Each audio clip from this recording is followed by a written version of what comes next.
ถวายความเคารพพระมหาเถระเปิดสหธรรมิกแล้วก็เจริญพรกับศรัทธาทุกคนทุกท่านที่ได้ฟังรายการของพระอาจารย์พระครูศรีปวรบัณฑิตสถานะจากวิทยาลัยสงฆ์นครลำปางคลื่น106.5 เมกะเฮิรตซ์พระอาจารย์ออกอากาศอยู่ที่วัดอุทุมพรบ้านตะเดือตำบลพิจัยอำเภอเมืองจังหวัดลำปางได้ปะกันมานี่เป็นวันอาทิตย์ที่3 กรกฎาคม 2568ก็เป็นวันหนึ่งที่ได้มามาพบกับ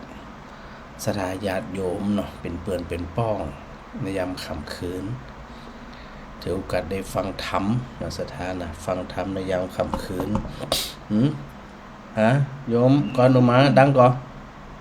ดังกระเจ้าชัดเจนดีจ้านึกว่าส่งสัญญาณว่าบ่ดังอีกวันใช่จะมาโทรมาแซวพระอาจารย์บันไดว่ากรรมสการนะเจ้าสาธุสบายดีแหละวันนี้แหละเสียงนี้ก็ดีปกตินะแต่ว่าบ่ใครดีตัวใดเนาะกะมันก็เป็นบางวันอันนั้นกะทุกเจ้าพักผ่อนน้อยโดนฝนพองโดนฝนจะแซวว่าจะแซวว่าดีใจมากเลยติมาติดต่อกัน3 ซดละ3 ซดแล้วกัน3 ซดแล้วแต่นับพอว่าเข้ามาว่าเดือนแล้วพระอาจารย์มาเมื่อกี่วันเองซดเป็นเทศนะเพราะว่างานพระอาจารย์เยอะเนาะเป็นเส้นเป็นสายไปเนาะเจ้าเยอะมึงมาแทงว่าถ้าพระอาจารย์มาติดต่อกันเนี่ยพระอาจารย์จะหายไปกี่วันนี่มาแน่ใจจุ่มแต่ต้องถามพี่กรณ์มาได้ถ้าบัดทิศธุระในกำไปไหนเจ้ามันพระอาจารย์ผู้กอฟังธรรมะพระอาจารย์บางครั้งมันดึกเนาะย้ำดึกเนาะธรรมะจำดึกเนี่ยคนนอกอากาศมันเหนื่อยทั้งวันแล้วมาเจอธรรมะแล้วก็มาเจอธรรมะพระอาจารย์บรรลับมาเจอธรรมะพระอาจารย์เนี่ยมันทำให้ใจเขาสงบแล้วก็มีความรู้ขึ้นแล้วก็ถ้าพระอาจารย์มาวันไหนมันอกหักเหมือนลูกค้ามันได้บอกตามใจตัวเองเนี่ยนะเหมือนลูกค้าบอกพระอาจารย์มันได้มาฟังเทศแล้วเต็มเทศก็ดีแต่มันแค่ไงมันไม่ได้ถามเจ้ามันไม่ได้ถามมันนะกะมันไม่ได้ถามแต่เข้าใจพระอาจารย์พระอาจารย์บางงานเยอะงานยุ่งเข้าใจกันยุ่งมาลองเป็นไปตามสาระธรรมอยากระบายเข้าใจศาสตร์ก็ได้นะเจ้าสาธุเจ้าสาธุค่ะสวัสดีค่ะสาธุเจ้าเป็นเรื่องปกตินะสถานะที่พระอาจารย์ได้อยู่ผ่องบ่ได้อยู่ผ่องออกรายการสดผ่องเป็นเทพผ่องก็ถือว่าเป็นเรื่องปกติก็เขาพบกันในรายการสดเนี่ยก็ต่อเมื่อยังเมื่อสะดวกถือเอาฤกษ์สะดวกเป็นเกณฑ์นะเขาบ่ถือเอาฤกษ์อย่างนั้นสะดวกบ่ได้ว่ามานั่นก็ปรับชีวิตต้องผลห้องว่ามันต้องยืดหยุ่นนะสถานะจะไปแข็งกระด้างถ้าแข็งกระด้างแล้วมันไปไหนมันได้มันค้ำอยู่ขนาดนั้นมันจะไปไหนดังนั้นเขาก็ต้องปรับให้มันเหมาะสมปรับเหมาะสมไปมีการมีงานก็ว่ากันนะมีการมีงานก็ว่ากันนี่นะว่ากันเป็นเรื่อง2 เรื่องว่ากันไปในนั้นแต่ทั้งนี้ทั้งนั้นก็อยู่ที่หมู่เฮาทั้งหลายเนาะที่มีความตั้งอกตั้งใจในการที่จะได้ศึกษาเราเรียนนะตั้งใจที่ว่าจะดูกันจะได้อย่างจะได้นะแล้วก็สาระธรรมกันจะได้ อันนี้ต่างหากเรียกว่าเป็นสาระ แล้วก็การที่เฮาฝึกจิตฝึกใจในการที่จะมาพบกันแล้วก็นำไปประพฤติปฏิบัตินี่นะสาระธรรมทั้งหลายเหล่านี้เนี่ยมันอยู่ที่ไผที่ของใครของมันนะสถานะถ้าเข้าใจแล้วก็ถ้าเข้าใจครั้งเดียวเนี่ยแบบเข้าใจแบบท่องแท้เลยนะมันก็จะประมีอย่างมาเนี่ยเฮาเนี่ยเปลี่ยนแปลง ความคิดของเขาได้ถ้าเขาเข้าใจแบบลักษณะเป็นหูแจ้งหูกระจ่างแจ้งนะมันจะไม่อย่างมาเปลี่ยนแปลงละนะดังนั้นในช่วงแรกก็เหมือนเดิมนะสถานเนาะถือโอกาสยังบังคับสายสถาเตือนนะก็เดี๋ยวท้ายๆปุ่นไกลๆปุ่นไกลๆมดปุ่นนะจะได้เปิดโอกาสสถาได้โทรศัพท์เข้ามาทักทายกันเนาะมีอย่างจะมารวมสนทนาธรรมกันนี่นะเดี๋ยวรอหลังจากที่อันไกลมดชั่วโมงพุ่นเนาะสถานเนาะก็ว่ากันเดี๋ยวเพื่อจะนำสารธรรมให้มันได้ต่อเนื่องกันเพราะว่าเรื่องหนึ่งยังมาจบกำเถือกก็คือเรื่องนิวรณ์นะครับนิวรณ์จะไปลืมนะนิวรณ์คือหยังนิวรณ์ก็คือหยังเปิดห้องว่าจะไงกลุ่มของอารมณ์ กลุ่มของอารมณ์ทางความคิดที่ปิดกันขัดขวางบ่ฮึงบรรลุความดี บ่ฮึงทำดีบ่ฮึงดีบ่ฮึงคิดดี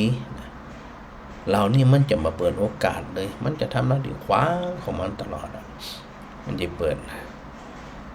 แล้วกันไว้ขวางไว้ห้ามไว้นะซึ่งถ้าตัวนิวรณ์เนี่ยเกิดขึ้นกับไผถ้าเป็นปุถุชนทั่วไปเนี่ยยากที่จะแก้นะยากที่จะแก้จะได้ถึงยากที่จะแก้เพราะว่าจิตมันยึดถือมาเมินนะมาด้วยกันมาเมินหลายภพหลายชาติมันจะคือมันเปลี่ยนแปลงได้ง่ายๆเนี่ยก็บางง่ายเลยทีเดียวยกเว้นว่าบุคคลผู้นั้นเนี่ยฝึกสติสัมปชัญญะอย่างต่อเนื่องเข้มข้นมาโดยตลอดเพราะว่าตัวสติจะเข้าไประลึกรู้จะเข้าไปหูตันเนี่ยนะ มีวิธีเดียวต่ออันนะถ้ามีอันสติหูทับตันเพิ่นห้องว่า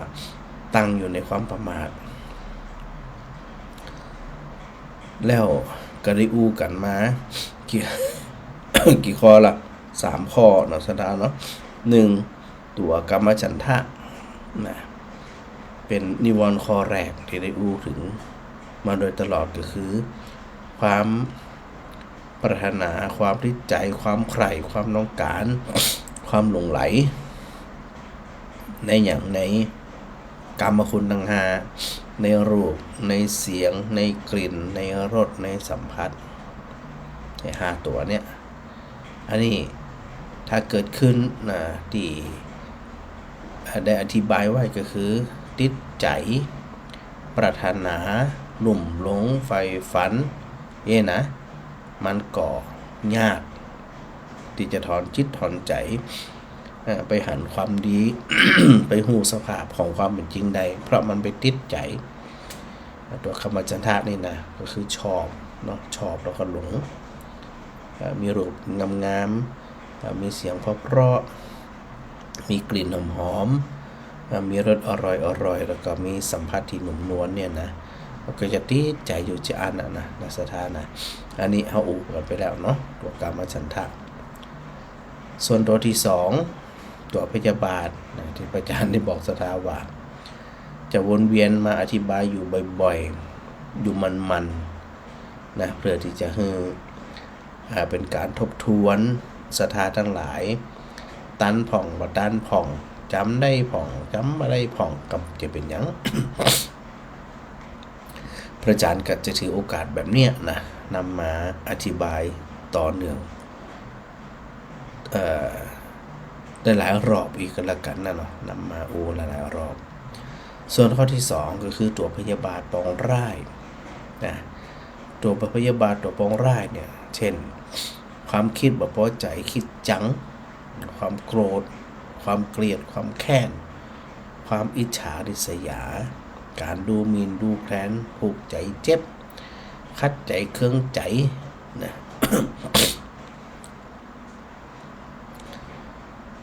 าเหล่านี้เนี่ยเกิดขึ้นกับใจไผก็ตามบนห้องว่า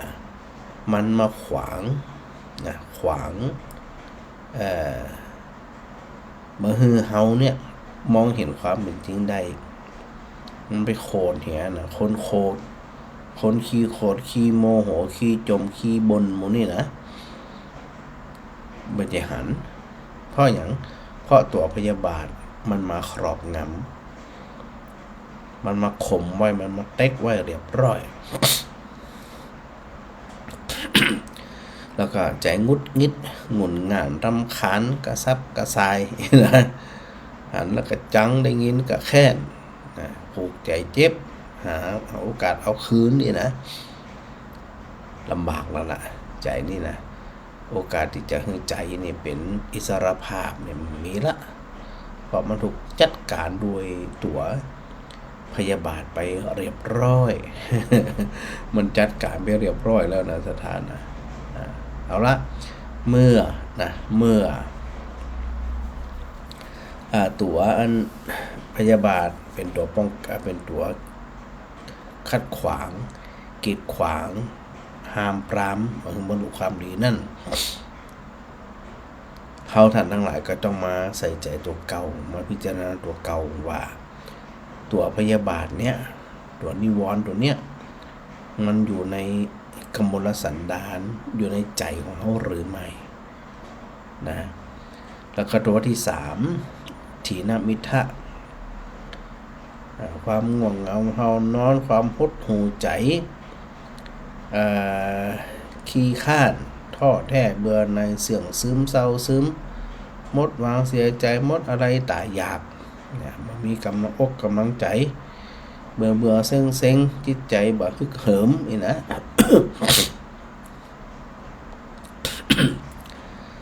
ถ้าเป็นแบบนี้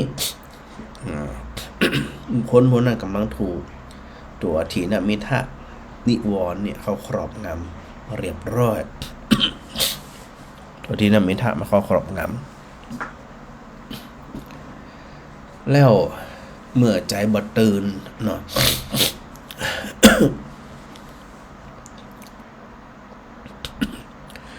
เมื่อใจบ่ตื่นเมื่อใจบ่เอาทานแล้วเนี่ยมันก็จะซึมเสื่องเมาไหนหูเหนือหูใต้หูคิงสักอย่าง คิดจะทำก็บ่คิดละเพราะมันถูกตัวถีนมิทะเนี่ยเขาครอบงำไปเรียบร้อยอันนี้ก็จะต้องมาใส่ใจตัวเก่าตัวนะว่าเขาถูกครอบงำโดยถีนมิทะหรือเปล่า ตัวที่4 ตัวที่4ก็คืออุทธัจจะกุกุจจะ คือความฟุ้งซ่านรำคาญใจนะตัวนี้นะ หมายถึงกลุ่มอารมณ์เป็นลักษณะเป็นประเภทที่วิตกกังวลหวาดระแวงกลัวมีจิตสัดสายจับจด หาความสงบบ่ได้นะจิตฟุ้งซ่าน จิตที่มันบ่สงบจิตที่มันฟุ้งซ่านไปเนี่ยเปิ้นว่ามันเหมือนกับน้ำที่มันเดือดนะน้ำมันเดือดโปะเนี่ยมันบ่นิ่งอย่างสถานะมันจะตรงกันข้ามกับตัวถีนมิทะอันนั้นก็บ่เอาไหนส่วนอุทธัจจะกุกุจจะเนี่ยก็คือบ่อยู่กับติไปหันไปนี่ สัดสายไปสัดสายมากรรมที่พระพุทธเจ้าทรงแจ้งก็คือพล่านไปรับอารมณ์ภายนอก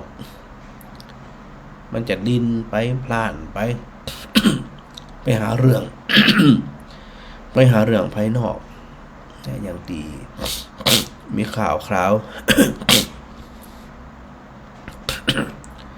ด้านใดก็ตามนะเข้ามาเขาก็ใจเนี่ยมันเดือดดาลเดือดพล่าน เดือดดาลเดือดพล่านไปหาอารมณ์ทั้งหลายเหล่านั้นเนี่ยไปติ๊กไปอยู่ พอมันมาอยู่เนี่ยมันจะนิ่งสงบได้จะใดสถานะมันตื้มใจนิ่งมันตื้มใจสงบมันเดือดพล่านมันไปของมันโดยตลอดมันอยู่ในใจเฮาหรือไม่เนี่ยมันอยู่ที่ตัวเฮาล่ะว่ามันอยู่ที่ตัวเฮาหรือไม่อันนี้เป็นตัวที่4ส่วนนิวรณ์ตัวที่5ห้องว่าวิจิกิจฉา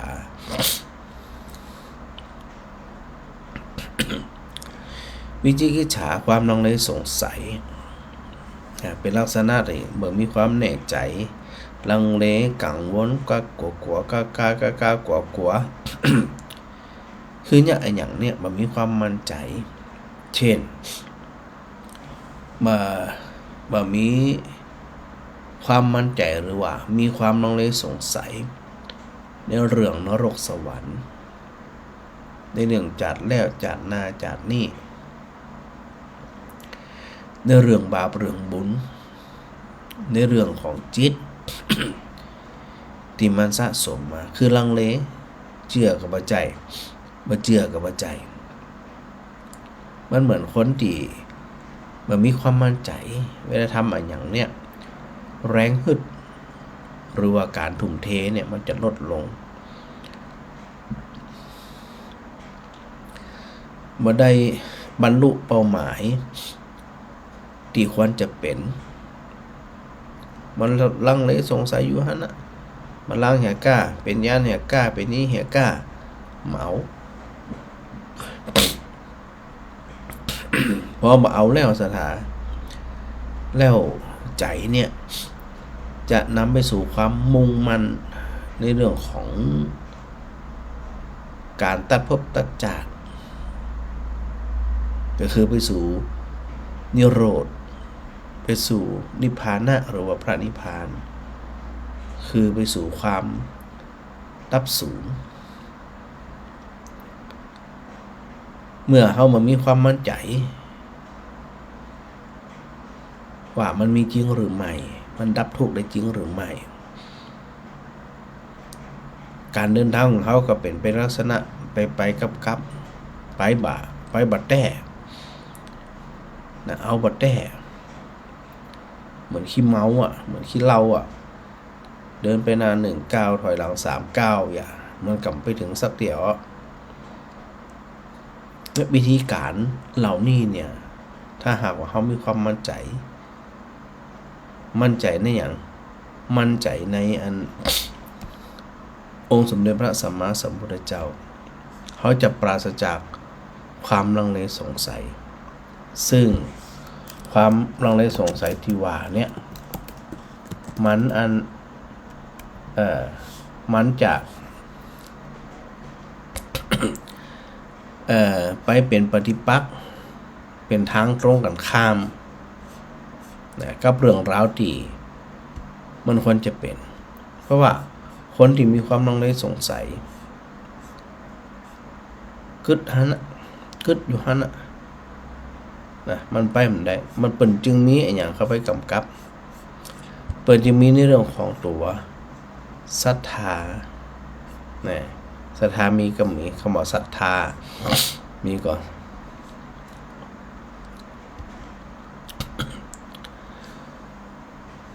หลักธรรมทางพระพุทธศาสนาหรือว่าที่จะเนี่ยเฮาเนี่ยไปถึงจุดมุ่งหมายปลายทางใดก็จะต้องประกอบด้วยศรัทธาแล้วไอ้ตัวศรัทธาที่ว่าเนี่ยมันคืออะไรอย่างเพราะว่าเมื่อใดก็ตามถ้าเกิดวิจิกิจฉาเป็นนิวรณ์มันจะมาเข้าสู่ตัวศรัทธาคืออย่างความมั่นใจความเชื่อใจบ่คลางแคลงใจ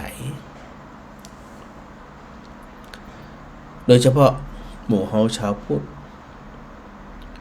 พระองค์เนี่ยคือเฮาทั้งหลายได้มีความเชื่อมีศรัทธา ใน4ข้อดังต่อไปนี้อันนี้ตัวสุดท้ายก่อนนะตัวสุดท้ายของนิวรณ์ก่อน เดี๋ยวเราค่อยมาสรุป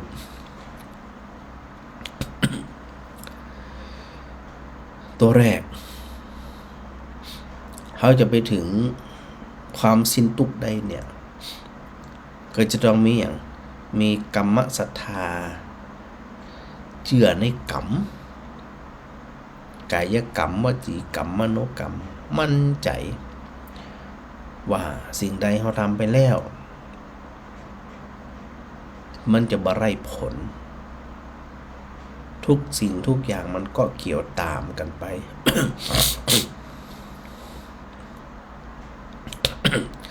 สมมุติว่าพระอาจารย์เนี่ยบ่มีกรรมศรัทธาบ่เชื่อในกรรมสมมติว่าพระอาจารย์บ่เชื่อนะเพราะพระอาจารย์บ่เชื่อวิธีการเนี่ยจะได้จุสมมติว่าพระอาจารย์เป็นหมอดูเป็นหมอดูถ้าพระอาจารย์บ่ฮู้สักอย่างแต่บอกว่าฮู้เนี่ยนะมันก็เหมือนกับไปหลอกลวงงมงายกรรมตัวนี้มันมีจริงแล้วมันก็จะส่งผลถึงเขาเนี่ยเป็นคนที่ปัญญาอ่อนในภพต่อๆไปถ้าตัวบ่ฮู้เราทำที่เป็นฮู้อีนะหรืออันยังก็ตามที่มันกายกรรมวจีกรรมมโนกรรมเนี่ยไปสัมผัสเข้ามันบ่ได้ผลแน่ๆนะบ่ได้ผลตัวกรรมศรัทธาเชื่อในกรรมเชื่อในกฎแห่งกรรมเชื่อว่ากรรมนั้นมีอยู่จริงเมื่อจะทำอะไรอย่างโดยที่มีเจตนาหรือจงใจทั้งที่รู้อยู่ก็เป็นกรรมต่อให้บ่ฮู้ก็เป็นกรรมแต่เป็นกรรมลักษณะแบบใดเดี๋ยวไปฝากกันข้างหน้าปุ่นเป็นเหตุเป็นปัจจัยก่อเกิดวิบากซึ่งคำว่าวิบากก็คือผลนะวิบากไม่ใช่ว่าเป็นนั้นของบ่ดีเสมอไปวิบากเป็นคำกลางๆบ่ดีบ่เสีย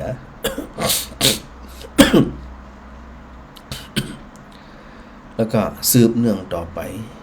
แล้วก็การกระทำนั่นก็จะบ่ว่างเปล่าแล้วก็มุมที่เฮาท่านทั้งหลายเนี่ยในฐานะที่เป็นอุบาสกอุบาสิกาหรือเป็นชาวพุทธเป็นทุกเจ้าก็ดีเป็นศรัทธาก็ดีนั่น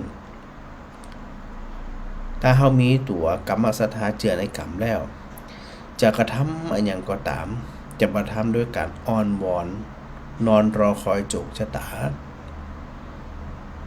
เนี่ยรอคอยโชคชะตาเมื่อเฮาบ่มีความเชื่อในเรื่องการกระทำกรรมอูความคิดเนี่ยมันก็เหมือนคนหลายๆคนนะบ่ได้ลงมือทำบ่ได้ใจกรรมอูแล้วบ่ได้เจอความคิด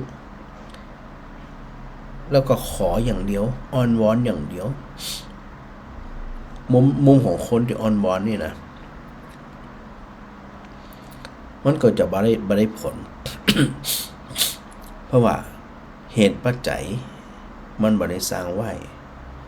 หรือบางคนเนี่ยบ่เชื่อกรรมเลยจะปรารถนาความสำเร็จแล้วมันจะไปสำเร็จจะใดอยู่บนดอกบดายเนี่ยก็ยกเว้นเสียว่ากรรมเก่าบุญเก่าส่งผล จังหวะมันส่งผลพอดีในปัจจุบันเนี่ยมันมีถ้ามาทำมันมีพระพุทธเจ้าบอกเคยคือไปอ้อนวอนขอบอกคือไปในเรื่องของโจกชะตาโจกมันอยู่ที่เฮาชะตามันอยู่ที่เฮาพอเฮามีความมั่นใจแล้วเขาเป็นชาวพุทธแล้วมีความมั่นใจแล้วว่ากรรมมีจริงผลแห่งกรรมมีจริงกฎแห่งกรรมมีจริงเขาจะบ่พลาดล่ะบ่กล้าเนี่ย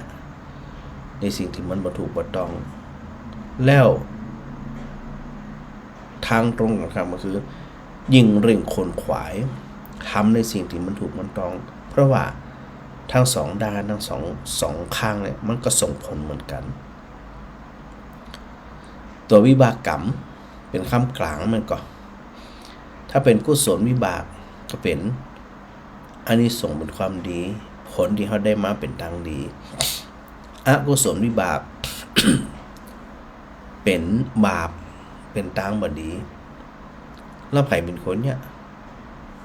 เฮานี่ล่ะเป็นคนเนี่ยสถานะตัวเฮานี่ล่ะเป็นคนเนี่ยหมู่เฮาทั้งหลายได้คิดไว้ว่าความดีใจความเสียใจความเศร้าใจความสุขใจความสำเร็จความผิดหวังสมหวังนั่นอยู่ที่ตัวเฮาเป็นหลักพระเจ้าตรัสทำแหละความเพียรแหละทำแหละถ้าบ่ทำมันจะไปปานใด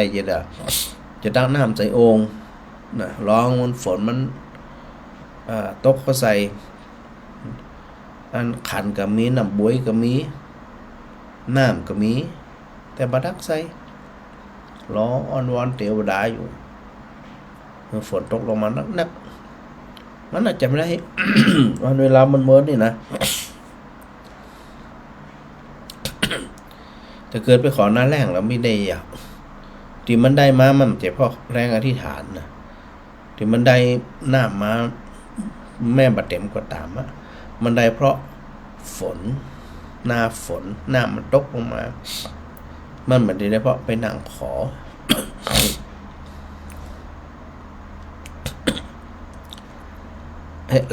ลักของกรรมศรัทธาที่พระพุทธเจ้าได้ทรงตรัสไว้แล้วบ่ต้องอันไปเปรียบเทียบกับไผต้องไม่ว่าไผเขาทำเขาบ่ทำก็เป็นเรื่องของเขานะปโรสังวิโลมานินะปโรสังกตากตังอัตโนวะอเวคยะกตานิอกตานิจักนี่นะไม่สนใจว่าคนโน้นคนนี้ทำหรือยังบ่ทำหรือยังก็มันตรวจสอบตัวเองเหี้ยมันว่าได้ทำหรือยังว่ายังไม่ได้ทำอันนี้ต้องรักนี่ต้องแน่นไปลืมว่าสิ่งใดที่ทำไปแล้วบ่ไร้ผลเนี่ยเขาก็อยู่ที่เฮาละเขาจะสร้างเงื่อนไข เขาจะสร้างการเปลี่ยนแปลงในความคิดของเขาเนี่ยเป็นจังได๋เช่นหลายคนมีความกังวลมีความเสียใจน้อยใจมีความเครียดอีนะไผเป็นคนเนี่ยสถาว่าตัวเองนั่นน่ะคิดเองเองอย่างเองตุกเองน่ะกึดเองตุกเองพระพุทธเจ้าบอกเธอหาความฉลาดไม่ได้โง่เขลาเกิดคนเดียวมาเดิมนั่นน่ะตะกี้เนี่ยแล้วมาตุกเดียวนี่ฮะกึดมัน ตุกมันก็เธอเป็นคนอันคิดเองน่ะเธอเป็นคนตุกเองแล้วแต่เธอละนี่นะอันนี้กรรมศรัทธาเฮาก็จะต้องมีตัวที่2นี่คือเกิดว่าขณะนี้พระอาจารย์กำลังในเรื่องของวิจิกิจฉานิวรณ์อยู่นะ เพื่อที่จะประทำลายความลังเลสงสัยนั่นก็ต้องมีเหมือนกันข้อที่2วิปากศรัทธาเชื่อวิบากเชื่อผลเนี่ยผลของกรรมของกรรมนั้นมีแต่ทำเหตุไม่จะได้ถ้าหากว่าเปลี่ยนแปลงเหตุผลก็จะต้องเป็นเช่นนั้นมีผลลัพธ์เป็นเช่นเสมอไปว่าจะดี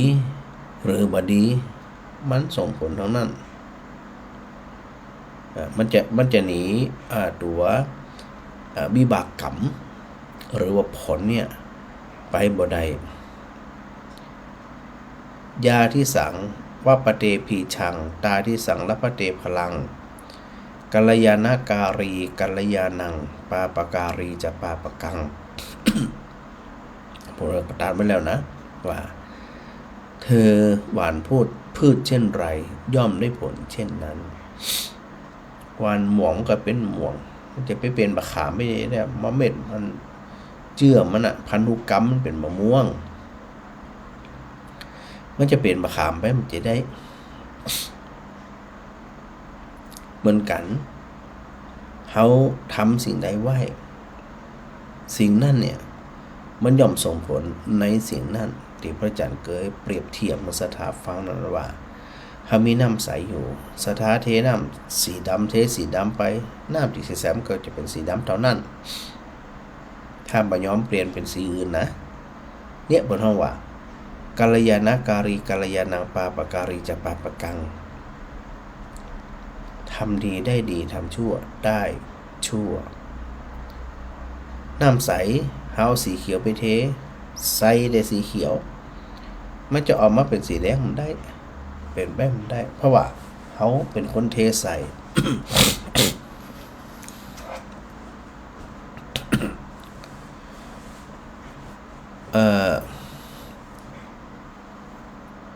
ใจเขาก็เช่นเดียวกันนะเขาไปเทความน้อยใจใส่เข้าไป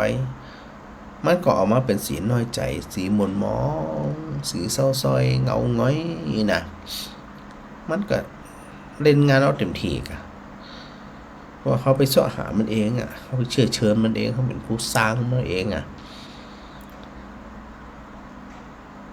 เนี่ยถ้าหากว่าเขามีตัวที่สองก็คือวิปากศรัทธาเชื่อในผลของกรรมที่พระอาจารย์ได้พูดตะกี้นะมันจะไปไหนมันได้แล้วมันไปทำร้ายอย่างมันไปทำลายวิจิกิจฉานิวรณ์เตะกี้นะแล้วนอกจากนั้นข้อที่3กรรมสกตาศรัทธาเชื่อว่าสัตว์แต่ละตัวคนแต่ละคนนั้นมีกรรมเป็นของตัว แต่ละคนเนี่ยเป็นเจ้าของกรรมมีกรรมเป็นทายาทมีกรรมเป็นเผ่าพันธุ์เป็นพันธุกรรมมีกรรมเป็นที่พึ่งอาศัยทำมาอย่างไปก็ตามดีก็ตามบดีก็ตามย่อมได้รับผลกระทำนั่นตอบแทนแล้วไผจะมาลบล้างหื้อตัวใดมีคือสิ่งใดที่ทำไว้มันจะหายแต่ถ้ามันเจือจางไปอย่างอันเคยอู้กันนะเนาะว่าวิธีตัดกรรมเขาอาจจะไปทำวิธีหลากหลายแต่วิธีจัดกรรมทางพุทธศาสนาโดยตรงโดยบ่ต้องซึ่งเงินซึ่งทองคืออย่างไปตัดที่พฤติกรรม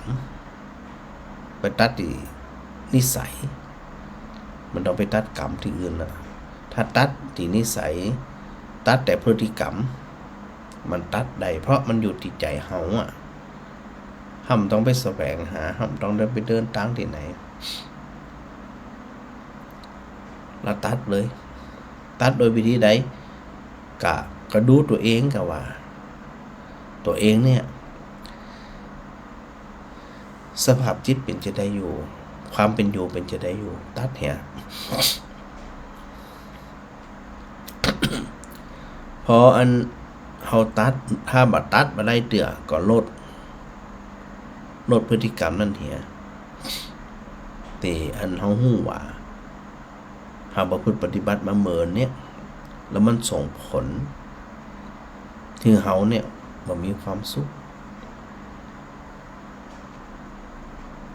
แล้วตัวอันที่บอกว่ามีกรรมเป็นเผ่าพันธุ์มีกรรมเป็นทายาทมีกรรมเป็นที่พึ่งอาศัยอยู่ไปด้วยกรรมนี่นะมันแยก2ทางเนาะอดีตกรรมกับปัจจุบันกรรมแล้วเขาจะไปกึศนะว่าเกิดมาเนี่ยเพื่อจดใจกรรม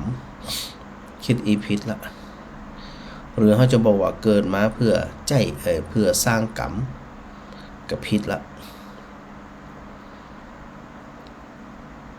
เหมือนกับว่าเฮาเนี่ยถ้าสมมติว่าเฮาคิดว่ามาเกิดมาชดใช้กรรม จีได้บ้านแบบมีความสุขมันเป็นกรรมของเขาอีนะครับสมมตินี่นะบ้านกับจะมีความสุขครอบครัวกับจะมีความสุขกู้กันมันๆกับจะได้เดี๋ยวก็ทะเลาะกันบอกว่าเนื้อเจือใจกันนะก็ไปดูพฤติกรรมของคนในครอบครัวกันชอบกินเหล้าชอบกันพนันซึ่งพระพุทธเจ้าตรัสแล้วว่ามันเป็นเรื่องของอบายมุข มันเป็นทางเสื่อมชอบแอลชอบแหวงมันเป็นทางเสื่อมเราจะให้บ้านมันมีความสุขได้เจนเพราะตัวเองเป็นผู้สร้างจะไปโยนกรรมเก่าเสียทีเดียวกับมันน่าจะถูกต้องเพราะปัจจุบันเนี่ยตัวกำลังสร้างกำลังกระทำสิ่งเหล่านั้นอยู่เราต้องเอาความเป็นอยู่เราต้องเอาความหวังของตัวเองไปฝากในอดีตกรรมหรอกเพราะเขาบอกว่าเขาได้ทำแบบนั้นมาหรือไม่แต่ที่แน่ๆในจัดนี้เขาหู้ไงหู้แน่ๆเลยว่าตัวเขาก็ตามคนในครอบครัวก็ตามนั่นบ่ตั้งอยู่ในตานบ่ตั้งอยู่ในศีลบ่ตั้งอยู่ในการฝึกฝนจิตใจก็คือตัวภาวนามันก็ห้อนกับบ้านแค่ตัวตานมันมีทานคือการแบ่งปันเนี่ยมันมีต่างคนต่างเอารัดเอาเปรียบนะหวาดระแวงต่อกันนี่นะจะไม่จะมีความสุขทานเนี่ยคือการแบ่งปันมีนักแบ่งนักมีน้อยแบ่งน้อยช่วยกันกินช่วยกันทำช่วยกันซ่อช่วยกันหานี่นอกจากในครอบครัวยังพอเด้นะบ้านไกลเรือนเคียงญาติพี่น้องคนในหมู่บ้านคนในอันตำบลคนในจังหวัดคนในประเทศคนในโลกแบ่งปันกันตามกำลังจะไปขี้ทีตามกำลังเขานะมีกำลังตัวไหนเขาก็ทำอันนี้เป็นเรื่องของตาลบอกว่ามีผลนี่มาได้คนบอกว่าการทานถวายทานกันฮือตาเนี่ยมีผลเขาบอกเคยฮือเขาจะไปหันผลอย่างไรคนจะบอกเคยฮือเนี่ยจะหันผลศีลนะเขาพร่องเขามารักษาเมื่อการประพฤติปฏิบัติพร่องความสุขความสมบูรณ์ในครอบครัวมันก็พร่องไปโดยมันก็ขาดหายไปโดย มันดึงขาดหายมันดึงพร่องมันดึงอันหามเนี้ย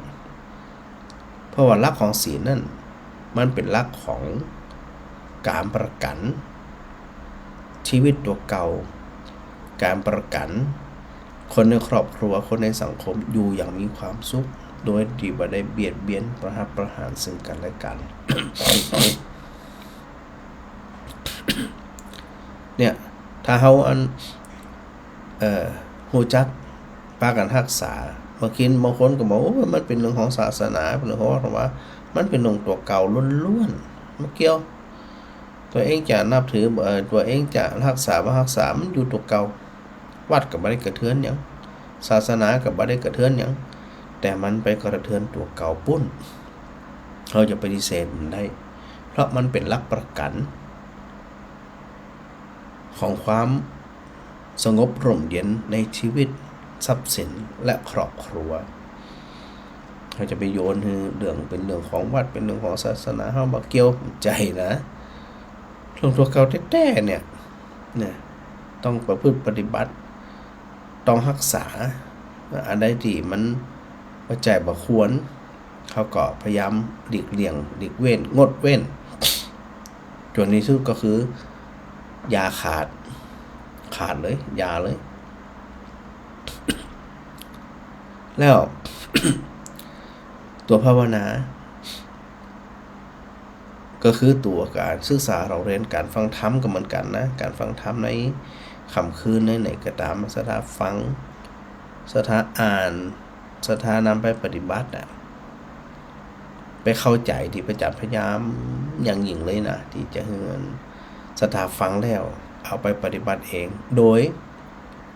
ไปเข้าใจในด้วยตัวเก่า เพราะว่าในชีวิตของทุกคนเนี่ย มันอยู่ด้วยตัวเขาทั้งสิ้นเลยศรัทธาโดยที่สุดนอนคนเดียวเจ็บคนเดียวสุขคนเดียวอาบน้ำเย็นคนเดียวอิ่มคนเดียวพอเขากินนะก็กินเองอิ่มเองบ่กินจะอิ่มจะได้อาบเองสะอาดเองมาอาบแล้วจะสะอาดจะได้ใจก็เช่นเดียวกันตัวภาวนาเนี่ยมันไปชำระเรื่องที่มันบ่ดีออกไปจากใจในเราอุปกิเลสทั้งหลายเนี่ยนะความเสียความหลบโมโทสันความโกรธความอิจฉาความริษยาความเสียใจน้อยใจความอาฆาตแค้นพยาบาทความอันมืดมนอนทการในสติปัญญาเหล่านี้เนี่ยล้วนแล้วแต่เนี่ยคือชีวิตของคนคนนั้นแต่ละคนนั้นเนี่ยบ่หันเอาละในเมื่อเฮาอันมาเข้าใจแบบนี้เฮาก็ปรับเฮียใหม่ว่าภาวนาก็คือไปเข้าใจความจริงเนี่ยจิตใจเนี่ยมีความเจริญคือมีความหนักแน่นมั่นคงสุขุมลุ่มลึกบ่ตีโพยตีพาย นึกไปถึงอย่างนึกถึงกรรมสกตาศรัทธาว่าเชื่อว่ากรรมนั้นมันเป็นของตนมันไม่ได้หมายถึงว่ามันจะติดตลอดนะศรัทธานะที่อู้ถึงนี่นะเราจะไปโยนถึงกรรมเก่าตลอดมันจะได้นะเพราะบางทีเขาไม่ได้ทำก็ได้แต่ว่ากรรมใหม่กรรมปัจจุบันเนี่ยครับไปสร้างขึ้นมาใหม่จะได้เปรียบเทียบเพื่อศรัทธาได้ฟังกันแล้วนะว่ามันอยู่ตัวแปร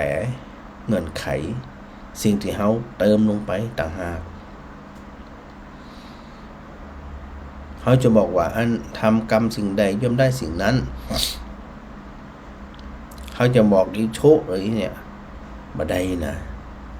เพราะเกิดเขามีสติปัญญาดีขึ้นมาแล้วมันก็เปลี่ยนแปลงแล้ว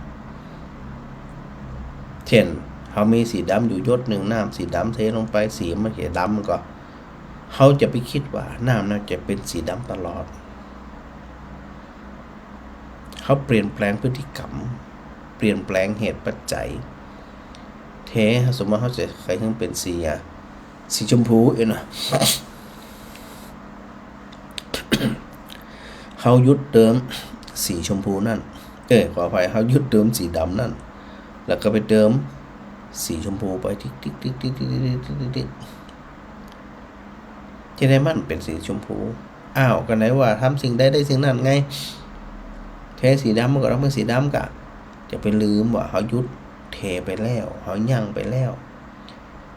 แต่ปัจจุบันกรรมปัจจุบันเขาเตะแต่สีชมพูไปจะได้มันก็ต้องเป็นสีชมพูเงื่อนไขมันเปลี่ยนนะวิธีการมันเปลี่ยนมันก็เนี่ยคือผลนั่นเนี่ยมันเปลี่ยนแปลงไปโดยกันเรื่องกรรมมันจะไปคิดว่ามันเป็นเรื่องเก่าเรื่องคำครึ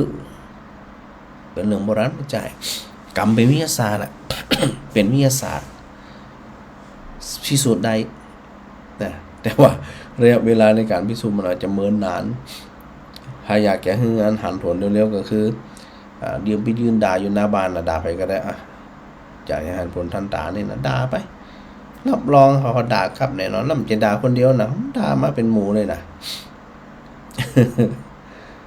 อันนี้หันผลแต่ถ้าระยะยาวเนี่ยเขาก็จะต้องฟูมฟักมันเพี้ยนมันทำนะที่เขาจะทำได้พึงทำได้ บรรลุละได้สำคัญอย่าไปลืมว่าอย่ากึดว่าเฮาเนี่ยเก่งกว่าเขาดีกว่าเขาหู้กว่าเขาลุกกว่าเขาอย่าได้คิดไผก็ตามคิดแบบนี้แสดงว่ามีกิเลสขึ้นมาแฮม1ข้อ1อย่างมาแน่นอนยกตนข่มท่านเนาะอันนี้ตัวที่3ส่วนตัวที่4ตถาคตโพธิศรัทธา เชื่อในการตรัสรู้ขององค์สมเด็จพระสัมมาสัมพุทธเจ้าเชื่อเลยมั่นใจเลย มั่นใจจะได้มั่นใจว่าพระองค์นั่นเป็นพระสัมมาสัมพุทธะคือตรัสรู้เองโดยชอบแต่แล้วทรงประเสริฐยิ่งกว่าเทวดาและมนุษย์ทั้งหลายเหมือนกับที่เขาสวดบทอิติปิโสนะครับพระพุทธเจ้านั้นตรัสสอนธรรมก็ตามวินัยก็ตามพระองค์ทรงบรรลุสัจธรรมจะใดเข้าใจจะได้หู้จะได้หันจะได้ก็นำมาบอกกล่าวเหล่าเวนิยสัตว์เหล่าหมู่เฮาทั้งหลายเนี่ยโมติอันบ่มื่นหูบ่มื่นตาโมนี่นะหมู่เฮานี่นะคือมื่นตาพระเจ้าบอกมื่นตาเฮาหมู่เฮาก็บ่เคยชอบมื่นตาเดินไปก็มืดๆครอบก็ลุๆคำๆไปเยอะน่ะไม่ได้อ่ะพระองค์มีประสงค์อันคือตื่นจากที่ถูกครอบงำมาเมินแล้วก็พอปลุกของตื่นแล้วพระองค์ก็ได้ชี้ทางบอกทางว่าควรจะต้องเดินทางนี้เธอเดินทางนี้ถ้าเดินทางนี้แล้วเธอจะไปลงนรกนะลงทุกขติวินิบาตอบายนะทำดีแล้วเธอจะเกิดเป็นเปรตเนอทำดีแล้วเธอจะเกิดเป็นสัตว์เดรัจฉานเนอทำดีแล้วเธอจะเกิดมาเป็นคนแบบได้แหมเกิดมาลำบากเดี๋ยวเกิดมามีเงินมีทองเกิดมาพิการหรือว่าเกิดมาครบอวัยวะ32เกิดมาเป็นคนเฉลียวฉลาดหรือว่าเกิดมาเป็นคนสติปัญญาอ่อน พระพุทธเจ้าบอกตามหมดเลยต่างเส้นเนี่ยเธอประพฤติปฏิบัติไปก็จะไปสู่ความเป็นเทวดาไปอยู่บนสวงสวรรค์ต่างเส้นนี้ประพฤติปฏิบัติในเรื่องของฌานสมาบัติก็จะมีโอกาสไปเกิดเป็นพระพรหมต่างเส้นนี้เธอจะสละได้อย่างผ่องซัวอย่างได้ผ่องที่มันก็เกี่ยวใจของเธอนั่นในอันสังโยชน์ทั้ง10นั่นเธอก็จะสละได้แต่ละส่วนบรรลุความเป็นพระอริยบุคคลเป็นพระโสดาบันพระสกทาคามีอนาคามีและพระอรหันต์สงชี้เนี่ยหนทางทุกอย่างคือเฮานั้นเนี่ยได้เดินที่พระองค์ทรงตรัสบอกทางคือกับหมู่เฮาทั้งหลายได้เดินสรุปในส่วนของศรัทธาเพื่อที่จะไปทำลายตัววิจิกิจฉานิวรณ์ 1. กรรมศรัทธาเชื่อในกรรม 2. วิปากศรัทธาเชื่อในผลของกรรม 3. กรรมสกตาศรัทธาเชื่อว่ามีเขาเนี่ยคนแต่ละคนมีกรรมเป็นทายาทมีกรรมเป็นเผ่าพันธุ์มีกรรมเป็นที่พึ่งอาศัยแล้วก็สุดท้ายมีความมั่นใจในการตรัสรู้ของพระพุทธเจ้าบ่เคลือบแคลงสงสัยที่พระองค์ได้ทรงตรัสรู้ค้นพบในวันเพ็ญเดือน6คือวันวิสาขบูชานั้นน่ะถ้าเฮาอันมีความเชื่อถึง4ประการนี้รับรองได้เลยว่าจะไปทำลายตัววิจิกิจฉานิวรณ์เนี่ยศรัทธา พอมันไปทำลายแล้วมันจะมีลักษณะที่ว่ามันจะมาเกิดขึ้นแหม แล้วเปิ่นเปรียบเทียบที่อีนะศรัทธานะเป็นเปรียบเทียบที่อีจริงๆก็อยากจะถามศรัทธานะว่าคือศรัทธาตอบนะฮะว่าเฮาว่ามาตั้งแต่กามฉันทะพยาบาทถีนมิทธะอุทธัจจะกุกุจจะแล้วก็วิจิกิจฉาถ้าถามศรัทธาอาจจะเมินฮะ บางคนอาจจะมาตอบมาได้นะกามฉันทะเนี่ยจะมีลักษณะเหมือนน้ำที่ถูกสีย้อมเข้าไปตอนนี้พระอาจารย์เปิดสายแล้วนะศรัทธานะเปิดละภัยที่อันยังฟังอยู่อยากจะร่วมอันจัดรายการด้วยกันสนทนากันอย่างกันก็สามารถโทรมาได้ละตอนนี้พระอาจารย์เปิดละเดี๋ยวเวลาให้นิดหน่อย อันกามฉันทะเกิดขึ้นกับไผปนุษย์ดังน้ำใสนั่นน่ะถูกสีเข้าไปย้อม มันจะมองบ่ทะลุมันจะแจ้การมาได้แล้วเพราะสีเข้าไปย่อมคือตัวกรรมฉันทะตัวที่2พยาบาทเหมือนกับน้ำนี่มันเดือดมันมานิ่งในนอนเนาะสัทธาเนาะน้ำมันเดือดโป๊ะโป๊ะโป๊ะโป๊ะโป๊ะนี่นะมันมาเดือดละนะตัวที่2พยาบาทเจ้าแม่อ้อยครับมุกเราการแก้ทางก็คือเจ้านึกว่ารับไปแล้วสถานรับไปแล้วหมดอีกหวนรับกำลังจะสวดมนต์กะสวดบทยังผ่องหลายอย่างเจ้ากะเหมือนก่อพูดนะมันเป็นนั่นน่ะของไอ้นั่นน่ะของหยังอะไรไปยุกันอย่างนั้นอ๋อเป็นอย่างสวดไปเถอะเป็นตกเนาะก็แต่กี้ตกน้อยเจ้าตอนที่ทำวัดเย็น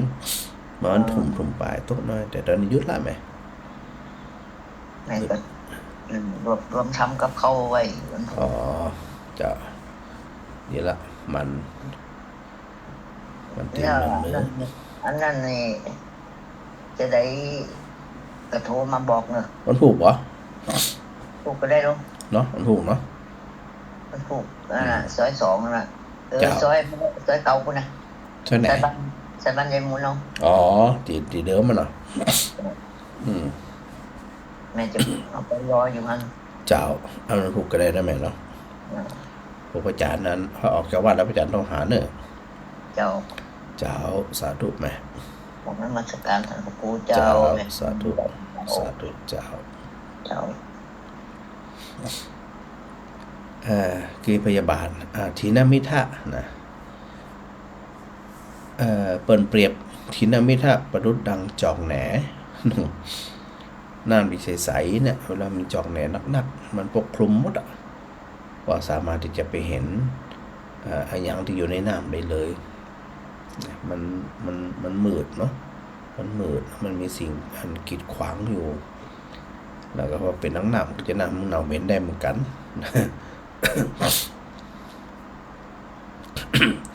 ตัวอุทจักกุคุจะจะมีลักษณะเหมือนอันน้ำที่เป็นคลื่นที่พระอาจารย์พูดตะกี้ว่ามันสัดสาดมันผ่านไปเจ้าแม่บุญนักเจ้าฝนตกก็เดี๋ยวนี้ฝนตกก็ตอนนี้บัดตกแม่ตกเป็นวัดจ้าอาจารย์ก็จะพยายามแบบเป็นอยู่ตะกี้ก็โดนฝนไปหลายตลบอยู่ตะกี้โอ้จบว่าอันแบบลังสบายใจเป็นหยังมันทำได้กับบัตันของบัตันของคนเอาโทนน่ะโตประกาศนะขึ้นได้ก็ได้บัตันสองคนเลยก็ทำมาฟังเปิดอู้ดีกว่าของโทพอแถมเจ้าก็ทำใจน้อยหนึ่งเพราะว่าอันข่าวโทกันเขามันนึกเนาะแม่เนาะครับตันพอมันมาได้เหรอหยังที่ว่าจันไปไหนก็ไปอันบางน้อยไปหารางวัลน่ะกะมาตั้งแต่วันที่อย่าง18แล้วเหรอวันนี้วันที่วันเสาร์วันนี้วันที่20จะมาวันที่18แต่ฟังว่าถ้าจันออกว่าวันนี้วันที่20วันอาทิตย์นี้แน่นอนว่าจันฟังก็พระอาจารย์ก็ไปหารางวัลนั่นแหละเป็นห้องอันศิษย์เก่าเกียรติคุณดีเด่นก็ไปหามาได้ฮะได้อันส่งขวัญได้รางวัลติ๊กๆกันนะจัดหนักอาจจะป้อมมิติเก็บเดี๋ยวนี้นะต้องหาทูใส่หาอย่างใส่กันไปทับติ๊กก็เป็นอย่างก็รางวัลดีเด่นน่ะเจ้าศิษย์เก่าดีเด่นเจ้าศิษย์เก่าดีเด่นไหนกันก็ของมหาลัยสงฆ์เนี่ยบ้านพังคนยังเดียวมันไปบ่ได้ไปไหนบ่ได้นะจานบ่เดียวเนี่ยกระดูกอันต้นขาพุ้นลูกบ่ต้องไปไอ้แม่ครับไปมาเมินละอยู่บ้านนั่นน่ะใครนั่งก็นั่งใครนอนก็นอนใครเดินก็เดินกลับบ้านนั่นน่ะพอใครไปไหนสาเพิ่นไปสิเลยไปหันไปนี่จะไปเจอก่อนน่ะมันก็บ่ได้อยู่เนี่ยจะไปกลางบนไปมันนักจังมันยังไปอ่ะ อยู่บ้านก็สุขใจได้หรอก พระอาจารย์ เจ้าสาธุ คือ แม่ กำลังใจฟังฟังทุกเจ้าทั้งนั้นน่ะมันจึงมันเรื่องของเจ้า ดีละสุขใจเนอะ อย่างจะฟังทุกเจ้าอย่างเดียวเจ้าสาธุ ข่าวก็ตึ้งฟัง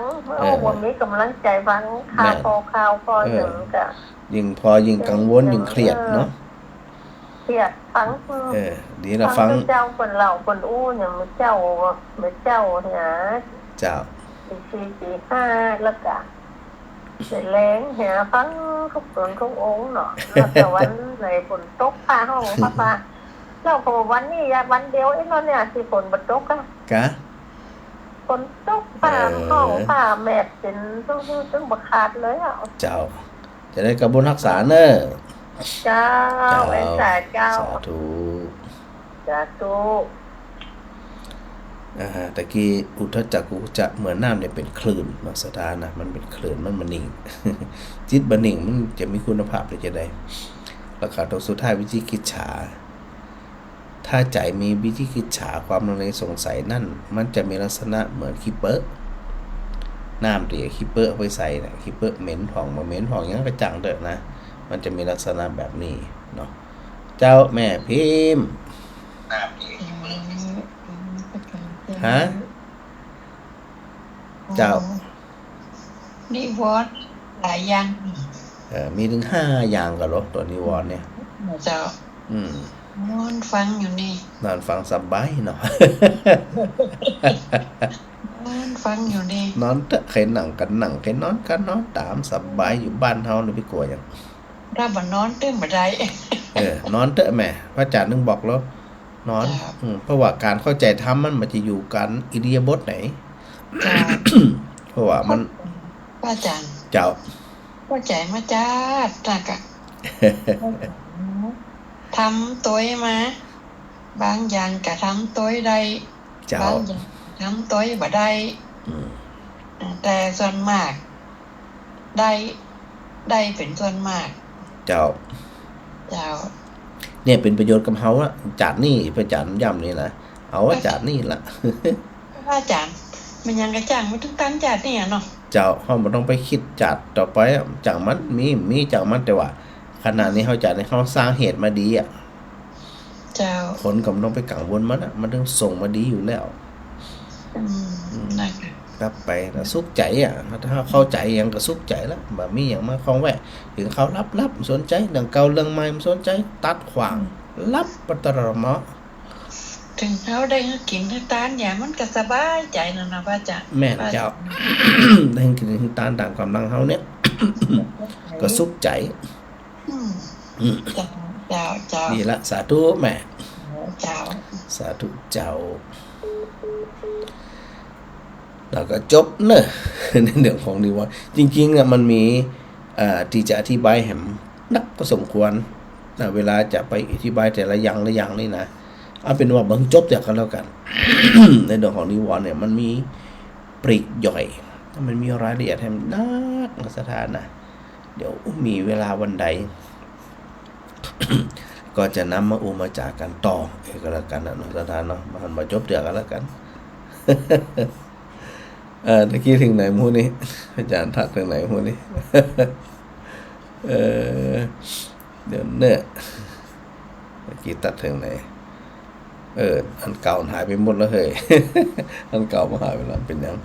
แม่บัวทองอินสุวรรณสาธุหายไปไหนจัดเมินแม่อำพรแต่ที่นักการเจ้าก่อนนอนฟังอยู่ตึงวันแต่วันที่วันนี้มาจะมีหน่อยมีวันจบแต่ก็ยังไม่จบมาจบเดี๋ยวเข้าใจไปที่เจ้าชาดาเทสบอกว่าศรัทธามี5ข้อเนาะที่ยังไม่ได้4ข้อก็แต่ศรัทธามีอยู่4แม่ตามที่5จะจำหนักมี4ทานน่ะเป็นนิวรณ์แม่ก็ฟังดูว่าทุกคนทำมันเสีย5ข้อนี่เป็นไงใดพยายามลบล้างอย่างเดียวเนาะนั่นแหละวิธีการขจัดกำจัดนิวรณ์แต่ละข้อน่ะเดี๋ยววันต่อไปพระอาจารย์จะมาแยกตีแผ่แหมพอดีวันพระที่จะว่าวันที่ผ่านมาก็อันที่เจ้า วัดวัดจันทร์หลวงประเทศให้เดินนำทำวัดพอดีผมจะเข้าวัดไปเบอร์ถามว่าจึงวันนี้มาวัดอันนี้อย่างก่อนจะออกจากบ้านมี2 กันเป็นจะถามว่าจะเล็กต่อไปว่าซื้อศรัทธาซื้อความเชื่อเขาจะไปวัดอีกเนาะแล้วนี่พระอาจารย์จะประวัติศรัทธามี4 ข้อตอนนี้จะโดนตรวจถามเลยนะศรัทธามี4 ข้อนี่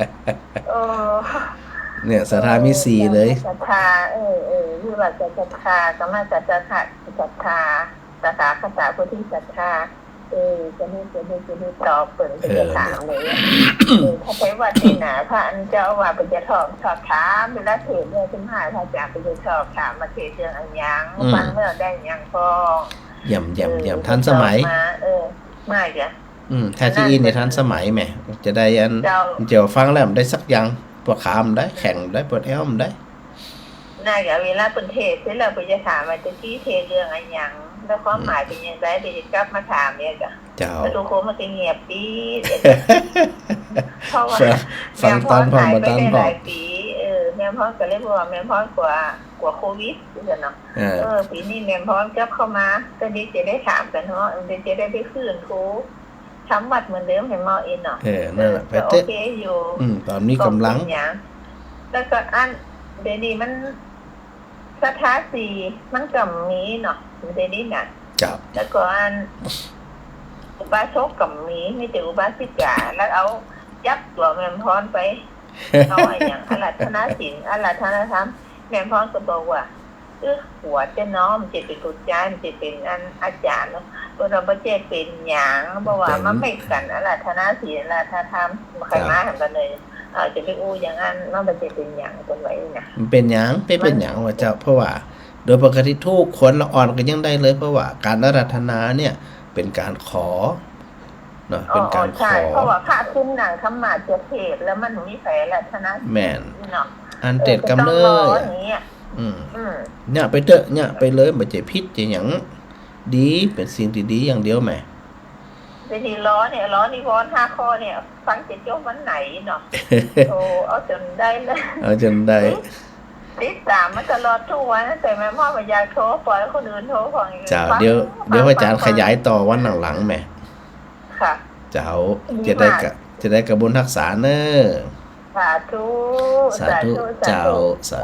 าแม่บัวทองอินสวรรค์น้องนมัสการประจำพระครูแม่สมจิตอินทรวิจิตรนะชัดเจนดีพี่สาวพี่บัวคำพิชัยวงศ์โยมเป็นสีสุธานะเป็นสีสังฆพันธ์ติดตามรับฟังต่างพิยุเนอร์นะแม่เพ้นกาฟังนมัสการประจานมาแม่สังวานจันแก่นนะกราบสาธุเจ้านะแม่เทียนแก้วหนองยางนมัสการพระอาจารย์ดูแล้วก็ฟังชัดเจนดีในสาธุแม่พิสมัยสีเทพทำโรงนะอันติดตามมาโดยตลอดธรรมยามดึกนะสนทนาธรรมยามดึกเนี่ยนะโยมกรอุมาปัญญาคำนะถ้านี่ปัญหามาอยากทราบว่าธรรมะตัวใดจะฆ่าตัวนิวรณ์ได้บางได้ผ่องนี่นะเนี่ยสาธุโดยที่ถามเดี๋ยว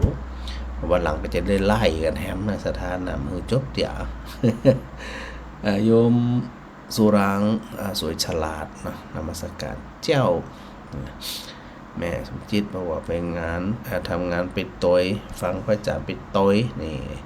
กายก็ได้ออกใจก็ได้ออกกำลังนี่นะแม่รำไพนะสาธุพระอาจารย์มาฟังอยู่เนอแม่กับสีขันแก้วนี่ชัดเจนดีโยมดากันดาทาแก้วนี่แม่สาธุด้วยเนอแม่สุนทากาดีนมัสการพระอาจารย์สาธุนะแม่บัวทองทาแก้วสาธุฟังอยู่เนอขอชุมชนมณีวันแล้วก็สวนพบบุญสาธุด้วยเนอนี่อันนี้เพิ่นก็ฟังพระอาจารย์มาตลอดเนาะไปลืมนะการฟังเราไปปฏิบัติโดยแล้วก็อย่างที่จะเขาสดชื่นนะทางนี้ทางนั้นก็อยู่กับเหตุปัจจัยที่เขาสร้างนะเขาต้องการความสุขด้านส่วนใดเขาก็จะต้องทำส่วนนั้นเพราะว่าเขามีศรัทธาถึง4 ข้อที่พระอาจารย์ได้บอกไปตะเกียนะ อันนี้นำไปประพฤติปฏิบัติถือว่าเป็นอานิสงส์อย่างยิ่งเลยเป็นบุญอย่างยิ่งแล้วก็ท่านสท.จินตภาที่ธรรมะบ้านแม่ทะนี่อันลูกศิษย์นะเป็นสท.สาธุเดเนอร์นะสมัย2แล้วก็ แม่ชุติการรอดพยานนะนมัสการพระอาจารย์พระครูสาธุโดยลูกข้าแม่เทียมฟ้าคำปาแลนมัสการเจ้าหอมฟังหอมเราฟังอยู่เน้อนะแล้วก็หลายคนหลายท่านที่อันฟังรายการกันประจำนี่นะ แล้วก็ส่วนมากบอกใครได้โทรเนาะสถานเนาะซึ่งบ่เป็นหยังที่พระอาจารย์ได้บอกสถานอยู่มันว่าเอาความสะดวกของสถานเป็นหลักสะดวกโทรก็โทรบ่สะดวกโทรก็เป็นหยังฟังไปเข้าใจไปปฏิบัติไปนะเอาสะดวกกว่าแล้วก็หันคนนั้นคนนี้เปิ่นเดินทางไปหันไปนี่ทำบุญที่หันที่นี่เมื่อสุขภาพร่างกายของเขาบอกร้องไม่เป็นหยังมันไปเพราะว่าเขาไปมาเมินแล้วไงสุขภาพร่างกายมันบอกร้องเดี๋ยวไปก็เกิดไปต่าวไปล้มไปอย่างแบบนี้กี่เดียวเขาก็ไป อยู่บ้านก็ได้อยู่บ้านฝึกสติด้วยตัวเองก็ได้